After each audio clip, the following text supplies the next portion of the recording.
তো আমার একটা স্বপ্ন পূরণ হচ্ছে, আর স্বপ্নটা কি সেটাই আপনাদেরকে দেখাবো, চলেন আমিও দেখবো, আপনাদেরকেও সাথে করে নিয়ে যাচ্ছি। হাই এভরিওয়ান, আসসালামু আলাইকুম। রাশিদাস ব্লগে আপনাদের সবাইকে ওয়েলকাম। সবাই কেমন আছেন? আশা করছি যে যেখানে আছেন ভালো আছেন, সুস্থ আছেন। আমিও আলহামদুলিল্লাহ ভালো আছি। তো আমরা তো সেই কাঙ্ক্ষিত জায়গায় চলে আসলাম, আমার স্বপ্ন পূরণের জায়গায় চলে আসলাম। স্বপ্ন যে একেবারে পূরণ হয়ে গেছে সেটা না, তবে আলহামদুলিল্লাহ অনেকটাই হয়ে গেছে। আর আপনাদের দোয়া থাকলে ইনশাল্লাহ বাকিটাও হয়ে যাবে। তো এখানে হচ্ছে যে আমার ফ্ল্যাটের মধ্যে আর কি ইলেকট্রিক কাজ করানো হবে, সেটার জন্য আর কি কোথায় কি বসবে না বসবে সেটাই আর কি দেখিয়ে দিচ্ছি আমরা। তো আমরাও ঘুরে ঘুরে দেখতেছিলাম, অনেকদিন পরে আর কি ফ্ল্যাটে এসেছি, তো বাকিটা আপনাদের সাথে শেয়ার করব।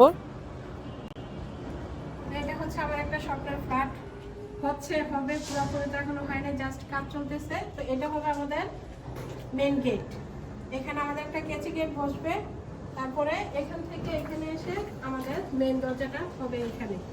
এই যে চৌকাঠ লাগানো হয়ে গেছে, এখানে বলবে আমাদের মেইন গেট। মেইন দরজাটা হবে এটা। তো মেইন গেট থেকে ঢোকার পরে হচ্ছে যে আমাদের একটা এই জায়গাটা খালি থাকবে, এটার মধ্যে আমরা পরে যা ডেকোরেশন করে এটা পরে এটা এইটার পরে আসছে আমাদের এটা। এইটা আমাদের একটা রুম হবে। এখানে আমরা পরবর্তীতে কি কি রাখবো এটা আমরা পরে আর কি যখন করবো ইনশাআল্লাহ আপনারা তখন দেখতে পারবেন আমরা এই রুমে কি কি কাজ করবো। সাবধানে। তারপরে এখান থেকে হবে আমাদের ড্রয়িং রুম। ড্রয়িং রুমটা হচ্ছে যে আমাদের বিশাল বড় থাকবে। আমরা এই পাশে দুইটা সোফা সেট রাখবো, এই পাশে আমাদের টিভি ক্যাবিনেট হবে, আরো কি কি হবে আমরা যখন কাজ করব তখন আর কি দেখতে পারবেন। তারপরে এখানে হচ্ছে যে আমাদের ড্রয়িং রুমের সাথে আমাদের এখানে বড় একটা হচ্ছে যে আমাদের ওয়াশরুম। এটা হচ্ছে যে আমাদের ওয়াশরুম একটা, ড্রয়িং রুমের সাথে কমন যে ওয়াশরুমটা এটা হবে এটা। আমাদের এই পাশে একটা জানালা আছে রাস্তার পাশে, এটা মেইন রোডের সাথে এটা। এটা হচ্ছে যে আমাদের একটা বেডরুম, আর এই বেডরুমটা থাকবে আমাদের গেস্টের জন্য, যারা গেস্ট আসবে তাদের জন্য। এটা আমাদের এখানে একটা খাট বসবে আর কম্পিউটার টেবিল একটা থাকবে, আপাতত এটা আমরা ডিসাইড করেছি। এটা হচ্ছে আমাদের আরো একটা বেডরুম। এই বেডরুমটা হবে আমার ছোট মেয়ের। এখানে আমরা ডিসাইড করেছি আমাদের কি কি থাকবে। তো এই রুমটা আমার ছোট মেয়ের, এটা একটা বেডরুম হলো। চলুন আমরা বাকি রুমগুলো দেখি। তো এটা হচ্ছে আমাদের কিচেন। আমাদের কিচেনটা আলহামদুলিল্লাহ আমার মন মতো বড় হয়েছে। তো আমাদের এখানে বসবে চুলা, এই জায়গাটার মধ্যে চুলা বসবে। এখানে তো কিচেন হুডের দিয়ে দিয়েছে, এটা বসবে। আর আমাদের এখানে কিচেনের মধ্যে বসবে হচ্ছে যে আমাদের এখানে সিঙ্কটা, কিচেনের যে সিঙ্কটা এটা এখানে বসবে। আর আমরা হচ্ছে কিচেনটা খোলা রেখেছি, এখানে খোলা থাকবে, খোলা কিচেন। এখানে আমরা কাজ করাবো, এটা পরে দেখতে পারবে। আর কিচেনের সাথে হচ্ছে আমাদের একটা স্টোর রুম, একেবারে অন্ধকার, বৃষ্টি হচ্ছে যার কারণে পানি। এটা হচ্ছে আমাদের একটা স্টোর রুম। স্টোর রুমের মধ্যে আমি এখানে 3টা তাক দিয়েছি, যাতে করে আমার দরকারি যত জিনিসপত্র আছে যেগুলো আমার বাহিরে রাখা যাবে না, এগুলো আমি এই রুমে রাখতে পারবো। চালের ড্রাম থেকে যত ডিব্বা ডাব্বা হাঁড়ি পাতিল আবি যাবে যা আছে স্টোর রুম মধ্যে যা বোঝায়, এটা হচ্ছে যে আমাদের স্টোর রুম। একটা হচ্ছে যে মহিলাদের অনেক কাজের একটা জিনিস কিচেনটা, স্টোর রুমটা। আমি এটাতে অনেক খুশি, এটা আমার একটা স্বপ্ন পূরণের জায়গা হচ্ছে আলহামদুলিল্লাহ। সবাই দোয়া করবেন। চলেন বাকি রুমগুলো দেখাই। তো এটা হবে আমাদের ডাইনিং। আমাদের দুই পাশে শোকেস থাকবে, এই ওয়ালে একটা শোকেস থাকবে, এই ওয়ালে একটা শোকেস থাকবে, আমাদের দুই পাশে শোকেস থাকবে। আর এখানে হচ্ছে যে আমাদের ডাইনিং এর এই মাপ বরাবর হবে আমাদের সিঙ্কটা, এখানে আমরা ওয়ালের মধ্যে একটা সিঙ্ক বসাবো। আর এই পাশে আমাদের যে কর্নারটা আছে এখানে বসবে আমাদের ওয়াশিং মেশিনটা থাকবে আমাদের এই জায়গায়। এই হচ্ছে আমার ডাইনিং এর কাজ। তারপরে চলেন আমাদের একটা বেডরুম দেখাই।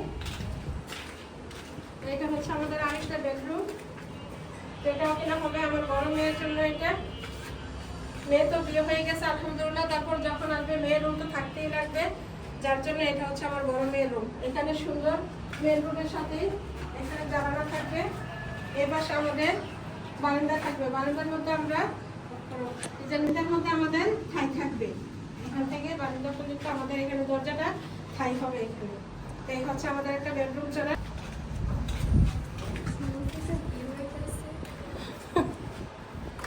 এটা হচ্ছে আমার বেডরুম, ফাইনালি এটা হচ্ছে আমাদের বেডরুম। তো এখানে প্রথম যেভাবে করছিল এই জিনিসটা কিন্তু তখন ছিল না, মানে এই ওয়ালটা আমাদের একবারই সমান ছিল এটার মধ্যে, পরে গিয়ে আবার বাহিরের টেক্সচার ঠিক রাখতে গিয়ে আমাদের আবার এই পিলারটা এদিকটা হয়ে গেছে। তো এখন আবার কি করব জানি না। তা আমাদের এটা হচ্ছে যে আমার ওয়াশরুম, ওয়াশরুমের এই দরজাটা এখন আমরা ডিসাইড করছি যে আমরা ওয়াশরুমের এই দরজাটা অফ করে দিব। অফ করে দিলে আমার রুমটা একটু সুন্দর হবে, না হলে আমার জিনিসপত্র কোথায় কি রাখবো আমি বুঝতেছি না। তো আমার ওয়াশরুমটা কিন্তু বেশ বড়, তো এটা অফ করে দিব, এটা চিন্তা করছি আমরা। আর এখন থেকে আমরা বারান্দা দিয়ে আর কি চিন্তা করছি যে আমার ওয়াশরুমের দরজাটা আমি বারান্দা দিয়ে দিব। তো এই হচ্ছে আমার দুই পাশে দিয়ে রাস্তা, আমার ওই সামনের দিক দিয়েও রাস্তা, এই পাশে দিয়েও রাস্তা। এই দুই সাইড দিয়ে আর কোনো বিল্ডিং ওঠার কোনো চান্স আমার নেই। তারপরে আমি যেহেতু 7 তলায়, এমনিতেও খোলামেলা থাকবে। আর আমার ওয়াশরুমটার দরজাটা আমি ওই পাশে দিয়ে বাহির সাইড দিয়ে দিচ্ছি। এটা অবশ্যই একটু কমেন্টে জানাবেন যে এটা কেমন হবে। এই যে আমার এই ওয়াশরুমের দরজাটা আমি তো এদিক দিয়ে ছিল, এটা আমি বন্ধ করে দিব চিন্তা করছি। এটা বন্ধ না করলে আমার রুমটা সৌন্দর্য হবে না, আমি জিনিসপত্র ঠিক মতো আমার ফার্নিচারগুলো রাখতে পারবো না। তো এখন যে দরজাটা আমরা এদিক দিয়ে রাখবো, বারান্দা দিয়ে আর কি ওয়াশরুমের দরজাটা রাখবো, তো কেমন লাগবে কেমন হবে অবশ্যই একটু কমেন্টে জানাবেন। চলেন আমরা বাকি রুম দেখি। তো এটা হচ্ছে আরেকটা রুম, এই রুমের মধ্যে অনেক জিনিসপত্র আছে, স্ট্রিট অনেক যেহেতু কাজ বাকি আছে একটু উঠাইতে হইতেছে, যার কারণে এটা খোলা। আমাদের কিন্তু চৌকাট হয়ে গেছে। এটা হচ্ছে যে আমার সেভেন রুম, এটা হচ্ছে যে ভীষণ বড় একটা রুম। আমার ছোট মেয়ের রুম আর ছেলের রুম প্রায় কাছাকাছি আর কি, মাপটা হয়েছে বিশাল বড়। তো আমার তো এত বড় রুমের দরকার নেই। এই ছিল আমার স্বপ্নের একটা জায়গা, স্বপ্নের ফ্ল্যাট যেটাই বলেন, আস্তে আস্তে পূরণ হচ্ছে। সবাই দোয়া করবেন স্বপ্নটা যে পূরণ করতে পারি। সবাই ভালো থাকবেন, আমাদের জন্য দোয়া করবেন। আসসালামু আলাইকুম। এটা পুরোটাই খাই হবে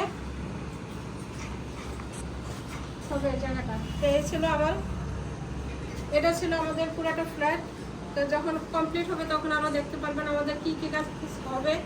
আর আজকে আসছে ইলেকট্রিক কাজ করানোর জন্য, আমরা এতক্ষণ দেখাইলাম কি কি কাজ কোন জায়গায় কি বসবে না বসবে, এগুলো আস্তে আস্তে করবো আর ইনশাল্লাহ আপনাদের সাথে শেয়ার করবো। এই তো ফ্ল্যাট থেকে বের হয়ে যাচ্ছে। আমার রান্না বান্না এখনো কিছু হয় নাই, অলরেডি 1টা কিন্তু বাজে। তো বাসায় গিয়ে রান্না করব।